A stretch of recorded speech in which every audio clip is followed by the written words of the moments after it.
બારેજીડી થી મારી સાથે આવી ગયો છે આયુષ દુબઈ જઈ રહ્યો છે. Ayush, congratulation. Thank you so much sir.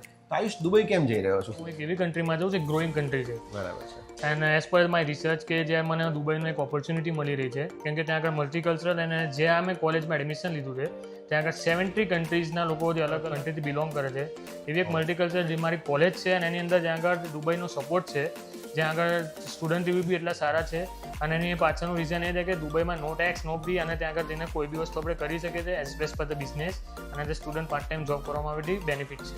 Yes, મારા સ્ટુડન્ટ સાથે પણ આઈ થિંક વાત કરી છે, મારા સ્ટુડન્ટ સાથે જે ત્યાં ઓલરેડી છે એમની સાથે વાત કરી, તો એ લોકોનો રિવ્યુ, તો એ લોકોએ તને કેવો રિવ્યુ આપ્યો? અહીંયા અમે પ્રીવિયસ સ્ટુડન્ટ જોડે વાત કરી અને એ લોકોનું એવું કેવું છે કે દુબઈ એકદમ one of the safest country અને એમાં બી એક વસ્તુ એ છે કે ત્યાં આગળ એ લોકોને ઇઝીલી પાર્ટ ટાઈમ જોબ મળી ગઈ અને ગ્રોઈંગ કન્ટ્રી છે તો ત્યાં આગળ એક વસ્તુ એ છે એ પણ છે કે ત્યાં કોલેજનો સપોર્ટ વધારે છે અને ત્યાં આગળ કોલેજમાંથી બી એક પ્લેસમેન્ટ આપે છે અને સારી રીતે જ્યાં આગળ હેલ્થકેર ડિપાર્ટમેન્ટ કે જ્યાં મેં એડમિશન લીધું છે કે HND ઇન્ટરનેશનલ બિઝનેસ કોર્સ, તો એ વધારે સારું છે વસ્તુ અને ફ્યુચરમાં બી એ લોકો સપોર્ટ કરવા રેડી છે. સ્કોલરશિપ તને 12,000 દિરહમની સ્કોલરશિપ મળી છે, એ પણ બહુ સારી વસ્તુ કહેવાય અને સૌથી સારી વસ્તુ છે કે પાથવેના ઓપ્શન્સ પણ તને મળી રહેશે. એટલે તું 2 વર્ષ સ્ટડી પૂરું કરીશ તને લાગે ને કે તારે ફર્ધર બીજી કન્ટ્રીમાં જવું છે તો એ પણ તને મળી જશે. તો અગેન કોંગ્રેચ્યુલેશન, ત્યાં જઈને બહુ જ સારું કામ કરજો. તમારે લોકોને પણ જો દુબઈ જવું છે તો તમે આ નંબર પર કોન્ટેક્ટ કરી શકો છો.